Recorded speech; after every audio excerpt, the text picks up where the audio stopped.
Hello students, myself Anita Malhotra. Welcome you all to online classes of Science Class 8, Chapter 3. The name of the chapter is Synthetic Fiber and Plastics. This is the part 2 of our chapter. In the part 1, we have studied about what are synthetic fibers, types of synthetic fiber, nylon, polyester, acrylic. We had also studied about the characteristics of synthetic fiber. Now we are on the topic that is plastic. Okay, so you must be familiar with many plastic articles used every day. Make a list of such items and their uses. अब आप लोग क्या है, plastic के बारे में तो बहुत कुछ जानते होंगे कि क्या क्या चीजें प्लास्टिक की बनी हुई होती हैं। तो इसमें ये बताया गया है कि आप है ना प्लास्टिक की चीज अपने आसपास की जो भी प्लास्टिक की चीजें हैं उनकी जानकारी लो और उनको नोट डाउन कर दो इस टेबल के अंदर। ठीक है, अब हम आगे चलते हैं। Make a list of such items and there uses. ऐसी चीजों का हमको नाम लिखना है और उनके क्या काम आते हैं वो ये लिखना है। Plastic is also a polymer like the synthetic fiber. All plastics do not have the same type of arrangement of units. In some it is linear, whereas in others it is cross-linked. Plastic articles are available in all possible shapes, size, as you can see in figure 3.7. तो अब ये क्या है कि plastic जो है ना, ये क्या है, ये भी एक प्रकार का एक पॉलीमर है। ठीक है, सिंथेटिक पॉलीमर है। और ये सभी जो प्लास्टिक होते हैं इनके अंदर एक ही प्रकार का अरेंजमेंट नहीं होता। इनका अरेंजमेंट जो होता है ना, इनके अंदर की जो बनावट होती है वो अलग अलग होती है।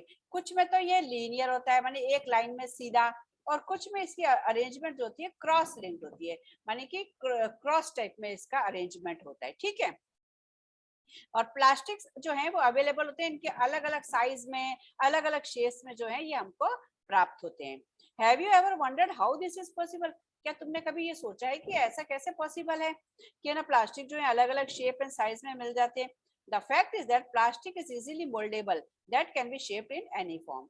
असली बात ये है कि प्लास्टिक जो है ना उसको अपने यानी कि ना उसको है ना मोल्ड कर सकते हैं, एक रूप से दूसरे रूप में उसको जो है वो बदल सकते हैं। ठीक है, तो इसलिए जो है हमें प्लास्टिक की चीजें जो है वो अलग अलग फॉर्म में जो है मिल जाती हैं। Plastic can be recycled, reuse, coloured, melted, rolled into sheets और मेड इनटू वायर्स। तो अब क्या है कि प्लास्टिक्स को क्या करते हैं कि ना इनको रिसाइकल कर सकते हैं। रिसाइकल मतलब कि पुनः उपयोग में लेने लायक बना सकते हैं।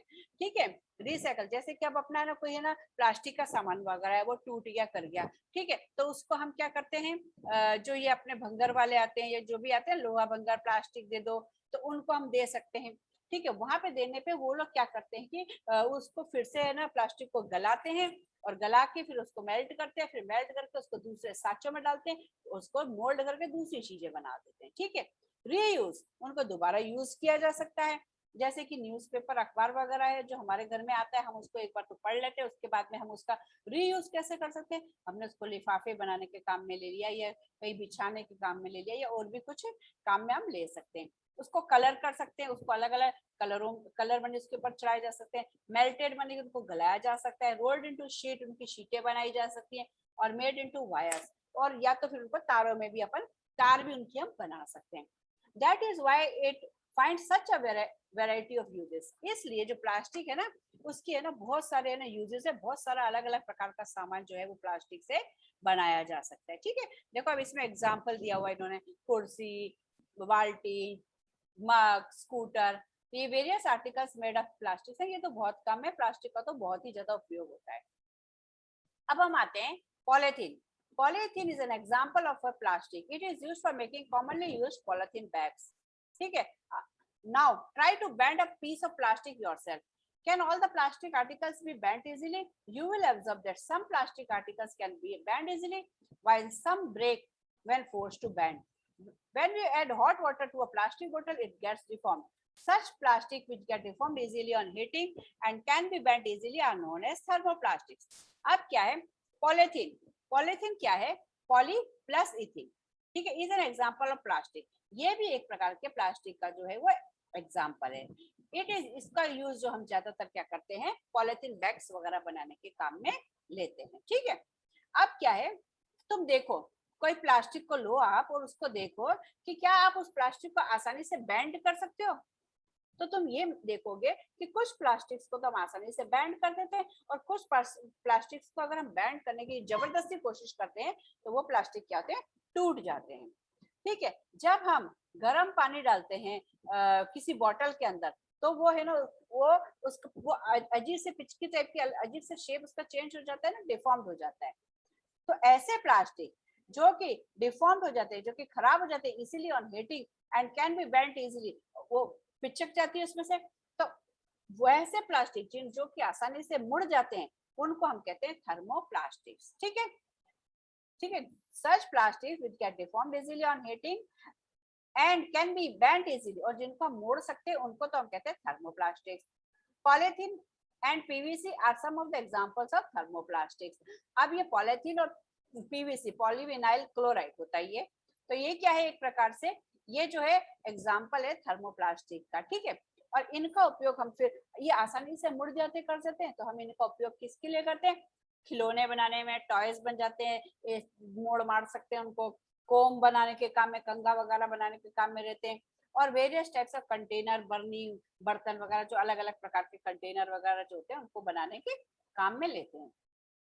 On the other hand, there are some plastics which when molded once cannot be softened by heating. These are called thermoplastic. अब एक दूसरा प्रकार का प्लास्टिक और होता है जिसमें क्या होता है कि जिसको कि एक बार हमने अगर मोल्ड कर दिया, हमने उससे चीज बना दी, फिर उसको दोबारा से ना हमें ना सॉफ्ट नहीं कर सकते गर्म करके। ठीक है, वैसे तो आप लोग तो यही जानते होंगे ज्यादा कि प्लास्टिक जो है उसको गर्म करते तो वो पिघल जाती है। ठीक है, मगर ये दो प्रकार की प्लास्टिक होती है, एक थर्मोप्लास्टिक होती है जिसको कि हीट करके हमें ना नरम करके दूसरी चीजें वगैरह जो बना सकते हैं उसको हम कहते हैं थर्मोप्लास्टिक, और दूसरा है एक और जिसको कहते हैं थर्मोसेटिंग प्लास्टिक। इनको क्या है कि एक बार अगर मोल्ड करके इनको किसी शेप में ढाल दिया, तो फिर उसके बाद में हम उसको गर्म करके भी क्या होता है, उसको दूसरी चीज, उसको नरम नहीं कर सकते और है ना दूसरी चीजें उसकी नहीं बना सकते। These are called thermosetting plastics. Two examples are bakelite and melamine. अब जो तो थर्मोसेटिंग वाला है इसके एग्जाम्पल जो है वो है बेकेलाइट और melamine. Bakelite is a poor conductor of heat and electricity. It is used for making electrical switches, handles of various utensils, etc. अब बेकेलाइट जो है ना वो पुअर कंडक्टर है, मतलब कि बैड कंडक्टर है ऑफ हीट एंड इलेक्ट्रिसिटी, उसमें से हीट और इलेक्ट्रिसिटी जो है वो पास नहीं हो सकती।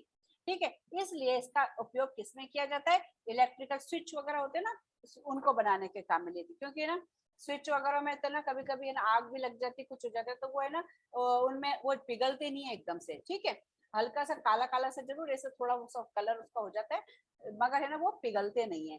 ठीक है, और हैंडल्स ऑफ यूटेंसिल्स, अब बर्तन वगैरह जो जैसे कि कुकर हो गया, फ्राइंग पैन वगैरह, उसके हैंडल जो हैं वो बेकेलाइट के बने हुए होते हैं, क्योंकि वो गर्म नहीं होते, उनको हीट का असर नहीं होता, वो गर्म नहीं होते, तो हम उनका जब है ना कुछ खाना वाना बनाते हैं तो हम इजीली उसके हैंडल से उसको पकड़ के गैस से नीचे रख सकते हैं, कुछ भी कर सकते हैं। ठीक है, इस प्रकार से। और कुकर का है, कुकर का हैंडल पकड़ लो, भले चाहे देखो कुकर कितना गर्म होता है, परंतु अपन उसका हैंडल को आसानी से पकड़ के और उसको हम क्या करते हैं, नीचे रख देते हैं। ठीक है, तो ये वो गर्म नहीं होता क्योंकि वो bad conductor of heat and electricity होता है। ठीक है, अब मेलामाइन क्या है, melamine is a versatile material, it resist fire and can tolerate heat better than other plastics. अब ये क्या है कि मेलामाइन जो है ना उसकी भी एक खासियत है, इसकी खासियत क्या है कि वो है ना फायर से तो है ना फायर का इस पे असर नहीं होता, और है ना हीट जो है वो बहुत ही ज्यादा गर्म हो, माने हल्की फुल्की हीट हीट गर्मी को तो थोड़ी बहुत गर्मी को तो ये वैसे ही सहन कर लेता है, इस पे असर नहीं होता। ठीक है, it is used for making floor tiles. अब इसका मेलामाइन का उपयोग जो है फ्लोर टाइल्स बनाने में किया जाता है, किचन वेयर बनाने में किया जाता है, and fabrics which result resist fire. और इसका उपयोग किस किस काम में लिया जाता है, फ्लोर टाइल्स, फर्श की टाइलें वगैरह होती है ना वो बनाने के काम में लिया जाता है, किचन का सामान बनाने के काम में लिया जाता है, और ऐसा फैब्रिक बनाने के लिए काम में लाया जाता है जिसमें कि आग नहीं लगती। और ऐसा फैब्रिक आपको पता है ना कौन पहनता है, आग बुझाने वाले जो लोग होते हैं ना, वो लोग जो है ना आग बुझाने वाले, वो है ना इससे बने हुए जो फैब्रिक के बने हुए जो उनके कपड़ों पे ऐसी कोटिंग होती है ताकि उनमें आग ना लगे, वो जले नहीं। ठीक है, अच्छा, अब हम आगे आते हैं। ये इन्होंने कुछ एग्जांपल्स वगैरह दिए हुए थर्मोप्लास्टिक्स और थर्मोसेटिंग्स चीजों के। ठीक है, नेक्स्ट हमारा आज का टॉपिक है plastics as materials of choice. Today, if we think of sorting a food item, water, milk, pickles, dry fruit, sorry, storing. Today, if we think of storing a food item, water, milk, pickles, dry food, etc., plastic containers are seen most convenient. This is because of the lightweight, lower price, good strength, and easily handling. Being lighter as compared to metals, plastics are used in cars, aircrafts, and spacecrafts too. The list is endless if you start counting articles like slippers, furniture, decoration pieces, etc. अब क्या है कि अगर हम ये सोचें, आज के जमाने में अगर हम सोचें कि हमें ना अलग अलग चीजें हैं, इनको है ना कहीं स्टोर करके रखना है, ठीक है, जैसे कि पानी को स्टोर करना है तो हमें बट नेचर पानी की बोतल याद आई, दूध को स्टोर करके रखना है तो हमें ना प्लास्टिक की थैलियों में दूध वगैरह आता करता है, पिकल्स अचार वगैरह कोई प्लास्टिक की बर्नियों में रखते हैं, ड्राई फूड वगैरह वगैरह कुछ भी चीजें हैं अगर हमें स्टोर करनी होती है तो ज्यादातर हम लोगों को क्या याद आता है, प्लास्टिक याद आता है, ठीक है, प्लास्टिक के बने हुई चीजें याद आती हैं। क्यों? क्योंकि जो प्लास्टिक की बनी हुई चीजें होती हैं वो एक तो उनकी हल्की वेट होती है, सस्ती मिलती है, वो उनकी वो मजबूत भी होती हैं और आसानी से हम उसका हैंडल भी कर सकते हैं, ठीक है। अब वो क्या है कि वो बहुत हल्की होती है, इसलिए क्या करते हैं उस मेटल की जो बर्नियां वगैरह मेटल की जो चीजें हैं उनकी जगह पे भी इसका उपयोग जो है, प्लास्टिक का उपयोग है वो ज्यादा किया जाता है। और कार में, एयरक्राफ्ट, स्पेसक्राफ्ट वगैरह में भी इनके हल्के होने के कारण इनको यूज किया जाता है, ठीक है। इसके अगर हमें ना कहाँ कहाँ यूज किया जाता है ये अगर देखने लगे तो ये तो बहुत ही अनगिनत जगहों पे यूज किया जाता है, ठीक है, स्लीपर बनाने में, फर्नीचर बनाने में, डेकोरेशन की चीजें बनाने में, बहुत सारे कामों में जो है प्लास्टिक का उपयोग किया जाता है। Now let us discuss the characteristic properties of plastic. अब हम क्या कहते हैं, चलो ठीक है, अब देखते हैं कि प्लास्टिक में ऐसा क्या कैरेक्टर है, क्या बात है उसमें, तो क्या इसको इतना ज्यादा यूज किया जाता है, सब किया जाता है। Plastic is non reactive. You know that metals like iron get rusted when left exposed to moisture and air, but plastics do not react with water and air. They are not corroded easily. That is why they are used to store various kinds of material, including many chemicals also. अब तुमने देखा होगा कि लोहा वगैरह की जो चीजें वगैरह होती हैं उनमें क्या होता है, जंग लग जाता है, जब वो है ना हवा के या मॉइस्चर के ना उसमें आता है, टच में आता है तो उसमें क्या होता है, जंग लग जाता है। परंतु प्लास्टिकों के ऊपर कोई जंग नहीं लगता, अगर वो हवा में पड़ी रहे, पानी में पड़ी रहे, उनके ऊपर उसका कोई असर नहीं होता, ठीक है। इसलिए उनका उपयोग जो है बहुत सारे है ना केमिकल वगैरह भी अगर डालने हो ना तो हम बहुत सारे ऐसे केमिकल हैं जिनको कि हम इस प्लास्टिक के जो है चीजों में स्टोर कर सकते हैं, रख सकते हैं, ठीक है, क्योंकि इसमें हवा और पानी से रिएक्शन जो है नहीं होता। इसको तो प्लास्टिक की चीजों को तो खूब है ना हवा में रख लो, उनको पानी से खूब धो लो, कर लो, फिर से साफ कर लो, इनको यूज कर सकते हैं अपन। Plastic is light, strong and durable. Talk to your parents or grandparents about the types of buckets that were used in the past. What is the material of the buckets or mugs you are using today?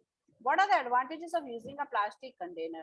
Since plastic is very light, strong, durable, and can be molded into different shapes and sizes, it is used for various purposes. Plastics are generally cheaper than metals. They are widely used in industry and for household articles. Make a list of different kinds of plastic containers that you use in daily life.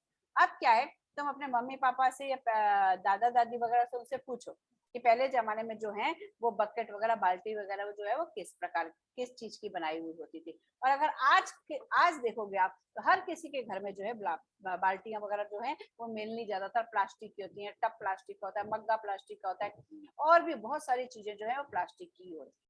वो किस लिए होती है ये आपको हमने पहले भी बताया, दोबारा बता देते हैं, क्योंकि प्लास्टिक हल्का होता है, स्ट्रॉन्ग, मजबूत होता है, लंबे समय तक चलता है, और अगर वो टूट फूट जाए तो फिर उसको अपन उसको है ना दे के और है ना दे सकते हैं, और है ना उसको क्या होता है फैक्ट्री वगैरह में पहुंच जाते हैं वो सब, और उनसे क्या होता है उनको मोल्ड करके, उनको पिघला के उनसे दोबारा दूसरी चीजें जो है वो बनाई जा सकती हैं। ये सस्ता होता है, इसकी इतनी सारी क्वालिटी है, इसलिए इसको इंडस्ट्रियों में भी काम में लिया जाता है, घर में भी काम में लिया जाता है, ठीक है। तो अब हमसे ये कहते हैं कि हमें ना कुछ लिस्ट बनाओ तुम और देखो कि है ना प्लास्टिक की क्या क्या चीजें हैं, ठीक। अब और क्या कारण है प्लास्टिक को यूज करने का? Plastics are poor conductor. अब प्लास्टिक्स क्या है? पुअर कंडक्टर है, इनके अंदर से इलेक्ट्रिसिटी वगैरह जो है, हीट और इलेक्ट्रिसिटी वो नहीं जा सकती. You have learned about that plastics are poor conductor of heat and electricity. That is why electrical wires have plastic covering and handles of screwdrivers are made of plastic. As mentioned above, handles of frying pans are also made of plastic. अब क्या है कि जैसे कि है ना अपने जो है ना ये प्लास्टिक होता है ना, इसके अंदर से हीट और इलेक्ट्रिसिटी का कोई असर नहीं पड़ता। तो हीट और इलेक्ट्रिसिटी का असर नहीं होने के कारण जो है ना इलेक्ट्रिकल वायर वगैरह जो होती है ना, उनके ऊपर क्या होता है कि प्लास्टिक की कवरिंग चढ़ी हुई होती है। जैसे कि अब है ना ये वायर है हमारे पास में, ये वायर है, इसके अंदर से है ना मेटल की तार वगैरह जा रही है और उसके ऊपर देखो ये प्लास्टिक जो है ये चढ़ा हुआ है। इसी प्रकार से handles of screwdrivers are made of plastic. Screwdriver वगैरह होता है जिससे ना इलेक्ट्रिशियन वगैरह काम वगैरह करते हैं, तो उसके हैंडल्स होते हैं, उसके ऊपर भी प्लास्टिक चढ़ा हुआ होता है। ठीक है, फ्राइंग पैन के हैंडल्स वगैरह हैं जो उनके ऊपर भी जो है प्लास्टिक लगा हुआ था, क्योंकि वो हीट और इलेक्ट्रिसिटी हीट वगैरह का और इलेक्ट्रिसिटी का तो उन पे असर नहीं होता, हम इजीली उनको पकड़ के उतार सकते हैं, काम में ले सकते हैं। ठीक है, अच्छा, अब did you know plastics find extensive use in the healthcare industry? Some examples of the use are the packaging of tablets, threads used for stitching wounds, syringe, doctors' gloves, and a number of medical instruments. अब आपको पता है कि plastic का उपयोग जो है वो हेल्थ केयर इंडस्ट्री में भी बहुत ज्यादा है, हॉस्पिटल वगैरह में इनमें भी जो है इसका उपयोग जो है वो बहुत ज्यादा है। Some examples of the use are the packaging of tablet. देखो प्लास्टिक के डब्बियों के अंदर टैबलेट वगैरह डाल के ना दी जाती हैं, और जो है ना घाव वगैरह हो जाते हैं तो उसमें अगर टाके वगैरह लगते हैं ना, आपने सुना होगा, तो वो टाके लगाने का जो थ्रेड होता है वो भी प्लास्टिक का बना होता है। सिरिंज, डॉक्टर जो सिरिंज का यूज करते हैं इंजेक्शन वगैरह लगाने के लिए, वो भी प्लास्टिक के बने हुए होते हैं। डॉक्टर के ग्लव्स वगैरह जो होते हैं वो भी जो है प्लास्टिक के बने होते हैं। तो आपने देखा मेडिकल फील्ड में प्लास्टिक का कितना यूज होता है। Special plastic cookware is used in microwave ovens for cooking food. In microwave ovens, the heat cooks the food but does not affect the plastic vessels. अब घरों में जो ओवन वगैरह जो होता है उनमें क्या होता है, घरों में होता है या फैक्ट्रियों में होता है, कहीं भी होता है। ठीक है, उस ओवन में हम लोग है ना खाना तो पकाते हैं, खाना तो पक जाता है, पर उसके अंदर जो हम जिस बाउल में खाना रखते हैं ओवन के अंदर, प्लास्टिक का बाउल जो होता है वो क्यों नहीं जलता, वो क्यों नहीं पिघलता? क्योंकि क्योंकि वो जो है वो रेजिस्ट कर सकता है हीट एंड इलेक्ट्रिसिटी। उसके बाउल जो है, ओवन के बाउल जो है वो विशेष प्रकार के प्लास्टिक से बने हुए होते हैं जो कि गर्म नहीं होते, और उससे खाना तो बन जाता है मगर बाउल पे कोई असर नहीं पड़ता। ठीक है, और इसी प्रकार जो है ओवन के अंदर बहुत ज्यादा टेम्परेचर होता है, जब हम ग्लव्स डाल के अपना हाथ अंदर डालते हैं तो हमारा हाथ को जो उसका इफेक्ट नहीं पड़ता। अगर ऐसे ही हाथ डालेंगे तो उससे हमें उसकी गर्मी से हमारा हाथ जल भी सकता है। Teflon is a special plastic on which oil and water do not stick. It is used for non-stick coating on cookwares. अब क्या है, कई जो बर्तन वगैरह होते हैं ना उसमें टेफ्लॉन की कोटिंग कर दी जाती है। ठीक है, टेफ्लॉन की कोटिंग क्यों की जाती है? क्योंकि उसके ऊपर पानी और तेल वगैरह जो है नहीं चिपकता, जिससे कि जब हम खाना वगैरह बनाते करते हैं तो उसमें वो एकदम से चिपकता नहीं है, और कम तेल और कम ऑयली जिसे खाना वगैरह बनाना होता है तो वो काम में आता है। ठीक है, अब हम इसमें आगे आते हैं अपना इसमें ओके, अब हम आते हैं फायर प्रूफ प्लास्टिक्स। क्या fire proof plastics? Although synthetic fibers catches fire easily, it is interesting to know that the uniform of firemen have coating of melamine plastic to make them flame resist. अब क्या है, हालांकि plastic जो है वो एकदम से आग पकड़ लेती है, मगर ये एक बहुत ही आश्चर्य की बात है, इंटरेस्टिंग बात है कि ना जो यूनिफॉर्म होती है ना फायरमैन की, आग बुझाने वाले लोगों की जो यूनिफॉर्म होती है, उनके कोटिंग, उनके कपड़ों के ऊपर जो है मेलामाइन की कोटिंग कर देते, माने कोट चढ़ाते, परत चढ़ी हुई होती है। वो क्यों चढ़ी होती है? ताकि उनके ऊपर ना एकदम से फ्लेम रेजिस्ट है, माने कि उनको जब आग की जो लपटें हैं ना वो उस पर असर नहीं कर पाती। ठीक है, तो इसलिए उसके ऊपर मेलामाइन की कोटिंग कर देते हैं। अब हम आते हैं, ये भी हमारा जो है बहुत ही इंपॉर्टेंट टॉपिक है, प्लास्टिक्स एंड द एनवायरनमेंट। अब प्लास्टिक का असर जो है एनवायरनमेंट पे क्या है इसके बारे में हम पढ़ते हैं। When we go to the market, we usually get things wrapped in plastic or packed in polythene bags. That is one reason why plastic waste keeps getting accumulated in our homes. Ultimately, plastic finds its way to the garbage. Disposable of plastic is a major problem. Why? अब तुमने देखा होगा जब आप market वगैरह में जाते हो तो तुम जो भी है ना सामान वगैरह लेते करते हो तो वो या तो है ना प्लास्टिक के अंदर ना रैप किया हुआ होता है, ठीक है, या फिर पॉलिथीन बैग्स के अंदर डाल के हमको वो देते हैं। तो इस कारण से जब भी हम बाजार जाते हैं तो हम सामान वामान लाते करते, कुछ भी सामान लाते हैं, सब्जी लाते हैं, कुछ भी लाते हैं, तो वो जो है पॉलिथीन की थैलियों में ले आते हैं, या फिर वो पॉलिथीन के चीजों से रैप करे हुए लिपटे हुए आ जाते हैं। तो इस प्रकार से कहते हैं हमारे घर में जो है ये पॉलिथीन का, ये प्लास्टिक का वेस्ट जो है ये बहुत ज्यादा इकट्ठा हो जाता है। फिर हम इसको क्या करते हैं, इसको हम बट नेचुरल हम इसको कचरे में फेंक देंगे, ठीक है। अब प्लास्टिक के कचरे को डिस्पोज करना यानी कि खत्म करना, मानी वह एक है ना बहुत बड़ी समस्या है। क्या ये एक हमारे सामने बहुत बड़ी समस्या है। A material which decomposes through natural process such as action by bacteria is called biodegradable. अब क्या है, जो नेचुरल चीजें होती है ना, जैसे कि हमारा सब्जियों का कचरा वगैरह हो गया, फ्रूट्स के छिलके विलके हो गए, और भी काफी सारा कागज वागज हो गया, ये सब चीजें हो गई।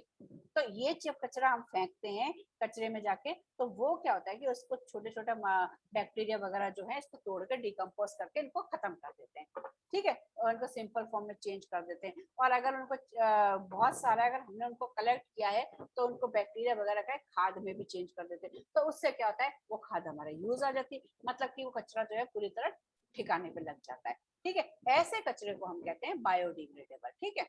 अब a material which is not easily decomposed by natural process is termed non biodegradable। और ऐसा मटेरियल जो कि है ना इस प्रकार से बैक्टीरिया वगैरह से नेचुरल तरीके से डिकम्पोज नहीं हो सकता, ठीक है, उसको हम कहते हैं बायोडिग्रेडेबल, ठीक है। अब हम देखो इसमें ना अपना ये टेबल 3.3 है, इसमें देखो टाइप ऑफ वेस्ट, ठीक है, इसमें कैसा कैसा वेस्ट है, peels of vegetable and fruits, left over food stuff etcetera, जो है ना छिलके वगैरह हैं सब्जियों के, फ्रूट्स के, और बच्चा कुछ खाना वाना है, ये कितने टाइम में ना खत्म हो जाता है, appropriate time taken to degenerate, ये कितना 1 से 2 वीक्स, 1 से 2 वीक्स के अंदर ये है ना डिकम्पोज हो जाता है, इसको बोलते हैं बायोडिग्रेडेबल। पेपर 10 to 30 दिन में जो है खत्म हो जाता है, इसको भी कहते हैं बायोडिग्रेडेबल। कॉटन क्लॉथ ये भी है ना 2 to 5 months बायोडिग्रेडेबल है। Would 10 to 15 years, 10 to 15 years, okay, biodegradable. Woollen cloth about a year, biodegradable. Tin, aluminium and other metal cans 100 to 500 years। सोचने की बात है ना कि इनको जो है टिन, एल्यूमिनियम और दूसरे मेटल केन्स वगैरह जो होती है इनको 100 से 500 ईयर्स लगते हैं पूरी तरह से इसको खत्म होने में, और ये है नॉन बायोडिग्रेडेबल, ठीक है। प्लास्टिक बैग्स इनको भी बहुत सारे साल लगते हैं, इसलिए ये है नॉन बायोडिग्रेडेबल, ठीक है। इनके ऊपर जो नॉन बायोडिग्रेडेबल है इनके ऊपर बैक्टीरिया वगैरह का इनका जो है कोई असर नहीं पड़ता, ठीक है। Since plastic takes several years to decompose, it is not environment friendly. It causes environmental pollution. Besides, the burning process in the synthetic material is quite slow and it does not get completely burnt easily. In the process, it releases lots of poisonous fumes into the atmosphere, causing air pollution. How can this problem be solved? अब क्या है, आप देखते हो कि सिर्फ plastic वगैरह होता है, इसको है ना पूरी तरह से खत्म होने में, डिकम्पोज होने में कई साल लग जाते हैं। तो ये क्या है, हमारे एनवायरमेंट के साथ में फ्रेंडली नहीं है, ठीक है, ये हमारे एनवायरमेंट के लिए अच्छा नहीं है, इससे एनवायरमेंट पोल्यूशन होता है। और अगर हम इन चीजों को जलाते हैं तो ये क्या होता है कि जलती हैं, धीरे धीरे जलती हैं, और इनसे क्या होती है जो है ना धुआं वगैरह जो निकलता है वो बहुत ही है ना हार्मफुल होता है, जिससे कि क्या होता है एयर पोल्यूशन हो जाता है, ठीक है। इनसे जहरीली जो है फ्यूम्स लट्टे निकलते हैं, जहरीले धुआं निकलता है, फ्यूम्स निकलता है, ठीक है, और जिससे क्या होता है एयर पोल्यूशन हो जाता है। अब how can this problem B solved, अब इस प्रॉब्लम को कैसे हम सॉल्व करेंगे। Have you ever seen a garbage dump where animals are eating garbage? In the process of eating the food waste, they swallow materials like polythene bags and wrappers of food. Can you imagine the consequence? The plastic material chokes the respiratory system of these animals or forms a lining in the stomach and can be the cause of their death. अब क्या है कि तुमने कभी कभी देखा है कचरे के अंदर है ना जानवर वगैरह जो होते हैं, हम जो कचरा वगैरह फेंकते हैं तो वो कचरा हमारे घर से ना काम वालियां लेके जाती है और फिर उनको क्या करते हैं एक जगह होती है बड़े से कचरे की जहाँ पे वहां पे सारा कचरा जो है फेंक देते हैं। अब तुमने देखा होगा उस कचरे वाली जगह पे क्या होता है जानवर उसमें मुंह मार रहे होते हैं, जानवर उसमें मुंह मार रहे होते हैं। तो मुंह मारने से क्या होता है, कभी कभी वो पॉलिथीन के बैग्स वगैरह को भी है ना, जैसे किसी ने कचरे में पॉलिथीन के बैग्स में सब्जियां वब्जियां कचरा वचरा डाल के जो भी फेंका है, ठीक है, तो है ना क्या होगा उनको, जब है ना जानवर वगैरह है ना उनको ना निकालने जाते हैं छिलके वगैरह के संग में, वो कभी कभी क्या होता है पॉलिथीन भी उनके गले में से चली जाती है। जानवर तो है बेचारे, अब क्या होता है उससे क्या होता है उनकी रेस्पिरेटर सांस लेने की जो नली है उस वो है ना बंद होने लग जाती है, उनको सांस लेने में प्रॉब्लम हो जाती है, रेस्पिरेशन करने में प्रॉब्लम हो जाती है। और कई बार तो क्या होता है लोग बाग है ना अपने घर के कचरे में क्या करते हैं, कचरा पड़ा है और कुछ उसमें कुछ मेटल वगैरह की चीजें हैं, जैसे कोई कील विल है, कोई कांच टूट गया, तो वो भी है ना खाने का भी सामान वामान और वो सारा कचरा वचरा बांध बुध के थैली में बंद के फेंक देते हैं। ठीक है, तो उसमें जब जानवर मुंह मारते हैं तो उनको बेचारों को है ना, उसमें अगर मान लीजिए कि कांच का टूटा हुआ टुकड़े उकड़े हैं तो उसको नुकसान हो सकता है। और कभी कभी क्या होता है कि है ना खाने की चीजों के संग में उनके मुंह में उसमें है ना ये कांच वगैरह जो है, ये कील वगैरह जो है, ऐसे जो है चीजें भी अंदर चली जाती है, जिससे कि क्या होता है उनको बहुत परेशानी होती है, उनको यहाँ तक कि कभी कभी तो उनकी डेथ तक भी इसके कारण हो जाती है। ठीक है, the polythenes, the polybags carelessly thrown here and there are responsible for clogging of drains too. Sometimes we are very careless and throw the wrappers of chips, biscuits, and other eatables on the road or in parks or picnic places. Should we not think twice before doing so? As a responsible citizen, what measures do you suggest to keep public places clean and free of plastics? अब क्या है कि है ना हम लोग कभी कभी क्या करते हैं कि प्लास्टिक की थैलियां वगैरह जो है ना वो यहाँ वहां फेंक देते हैं, और फिर वो क्या होती है वो हल्की भी होती है, उनको फेंक तो दिया कचरे में फेंक दिया, वो वहां से क्या होती है उड़ती है इधर उधर चली जाती है और नालियों वगैरह में चली जाती है, और वो क्या करती है नालियों को है ना जाम कर देती है, बंद कर देती है। ठीक है, अब नालियों का रास्ता जब रुक जाता, एक दो प्लास्टिक नहीं होती, बहुत बहुत ढेर होता है प्लास्टिक का। ठीक है, कभी आपने प्लास्टिक का ढेर माने देखा हो तो वो उड़ उड़ के यहाँ वहां से नालियों वगैरह में चली जाती है, और उससे क्या होता है नाली रुक जाती है, क्लॉगिंग हो जाता है, क्लॉगिंग द ड्रेन्स मानी नालियों को पूरा भर के उनका रास्ता जाम हो जाता है, तो फिर क्या होता है पानी नालियों में से नहीं बह पाता और पानी जो है ओवरफ्लो होता है, पानी ओवरफ्लो होता है इधर उधर जाता है, उससे क्या होता है कीचड़ होता है जगह जगह पे, और उससे मक्खी मच्छर वगैरह फैलते हैं, और मक्खी मच्छर वगैरह के पैदा होने से क्या होता है अलग अलग प्रकार की बीमारियां वगैरह लग जाती हैं। ठीक है, तो हम लोगों को, क्या आप लोगों को नहीं लगता कि हम लोगों को थोड़ा ध्यान रखना चाहिए कि हम लोग फालतू की चीजें, प्लास्टिक के रैपर, बिस्किट्स, चिप्स खाया चिप्स के रैपर वगैरह और दूसरी चीजों को जो है हम यहाँ वहाँ नहीं फेंकना चाहिए? हमें सोचना चाहिए ना कि हमें इनको ऐसे फेंक देंगे तो हमें इनसे क्या नुकसान होगा। चलो एक ने फेंक दिया, हम सोचते खाली हमने तो फेंका थोड़ा छोटा, एक ही तो पॉलिथीन है, तुमने एक फेंका, दूसरे ने फेंका, तीसरे ने फेंका, अरे वो तो ढेर बन गया बहुत ज्यादा। तो हमें ये सब करने करने से पहले है ना दो बार सोचना चाहिए कि नहीं अगर हम ऐसा करेंगे तो इससे जो है काफी नुकसान जो है वो हो सकता है। ठीक है, तो हमें ऐसा नहीं करना चाहिए। Avoid the use of plastic as far as possible, make use of bags made of cotton और jute when you go for shopping. अब क्या है कि जहां तक हो सके प्लास्टिक की पॉलिथीन वगैरह को बाजार में लेके मत जाओ, उनका यूज मत करो, उनकी जगह पे जूट के या कॉटन के बने हुए थैले वगैरह जो होती है उनको लेके जाओ, उनमें सामान वगैरह लेके जाओ। The biodegradable and non-biodegradable waste should be collected separately and disposed of separately. अब बायोडिग्रेडेबल वाला जो कचरा है और नॉन बायोडिग्रेडेबल वाला कचरा है उनको अलग अलग जो है वो रखना चाहिए, ताकि बायोडिग्रेडेबल वाला है उसको तो खाद वगैरह बनाने के लिए दे दिया जाए, और जो नॉन बायोडिग्रेडेबल वाला है उनको फैक्ट्री वगैरह में भेज दिया जाए, उनको रीयूज करने लायक बनाया जाए या उनको कैसे भी डिस्पोज किया जाए। Practice this in your homes. Can you suggest some other ways in which you can contribute towards the reducing the use of plastic materials? It is better to recycle plastic waste. Most of the thermoplastics can be recycled. Make a list of them that can be recycled. However, during recycling, certain coloring agents are added. This limits its usage, especially for storage of food.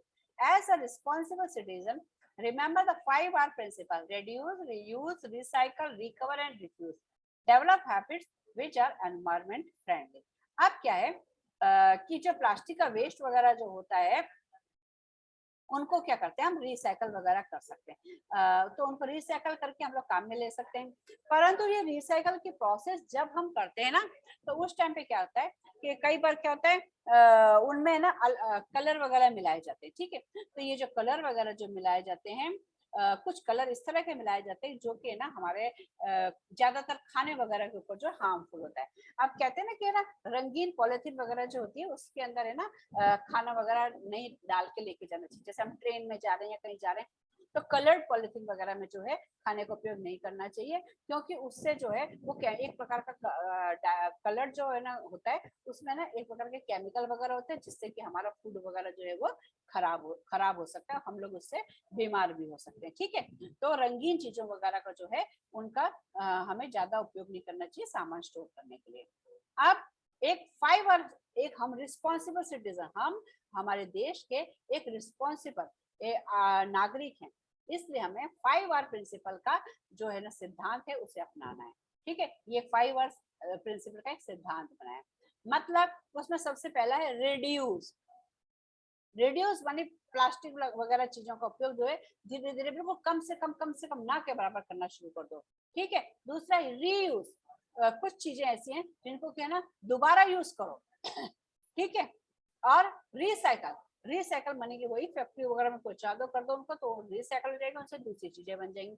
Recover, इनसे overcome होने के लिए, इस समस्या से दूर करने के लिए कोई ऐसी ना ऑल्टरनेट को ढूंढो, रिकवर करो, जिसका कि हम इनकी जगह पर उनको यूज कर सकें और जिनसे कि हमारे पर्यावरण को जो है प्रदूषण ना हो।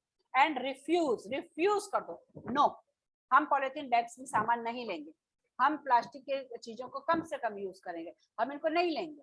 तो एक प्रकार से ये करो आप। ठीक है, तो ये है हमारा 5R का principle. Develop habits which are environment friendly, और ऐसी आदतें डालो जो कि हमारे ना पर्यावरण के लिए जो है एक अच्छी हो, जिनसे हमारे पर्यावरण को नुकसान ना पहुंचता हो। अब fibre wise, do not throw plastic bags in the water bodies और ऑन द रोड। ये बातें नोट कर लो कि कभी भी प्लास्टिक बैग्स या है ना उनको सड़क पे मत फेंको, या पानी की जो है ना जगह होती है, ये नालियां हैं या छोटे पानी का जहाँ पे भी तालाब तालाब तो खैर क्या, छोटे छोटे पॉन्ड्स वगैरह, ये जहाँ पे पानी इकट्ठा हो रखा है वहां पर प्लास्टिक बैग्स को मत फेंको। Take a cotton carry bag और a jute bag while going for shopping. Shopping समय जाते समय या तो कॉटन का बैग संग में लेके जाओ या जूट का बैग लेके जाओ, polythene no. Try to minimize the use of plastic materials. Example, use of steel lunch box instead of a plastic one. और प्लास्टिक की चीजों का उपयोग जो है वो जहां तक हो सके वहां तक कम करो। ठीक है, जैसे कि जो लंच बॉक्स आप स्कूल लेके जाते हो वो प्लास्टिक होता है, तो आप इसकी जगह पे स्टील का लंच बॉक्स लेके जाओ, उसमें जो है खाना वगैरह लेके जाओ, जिससे क्या होगा प्लास्टिक का जो है यूज एक प्रकार से कम होगा। ठीक है, बाय अब इस टॉपिक के बाद में we have now ended our chapter on plastic. Hope you would have understood the chapter well. So with the end of this chapter I take your leave। इस चैप्टर को ठीक से समझना, पढ़ना और मैं आशा करती हूँ कि आपको ये अच्छे से समझ में आ गया होगा। Have a good day, take care and thank you for watching the video।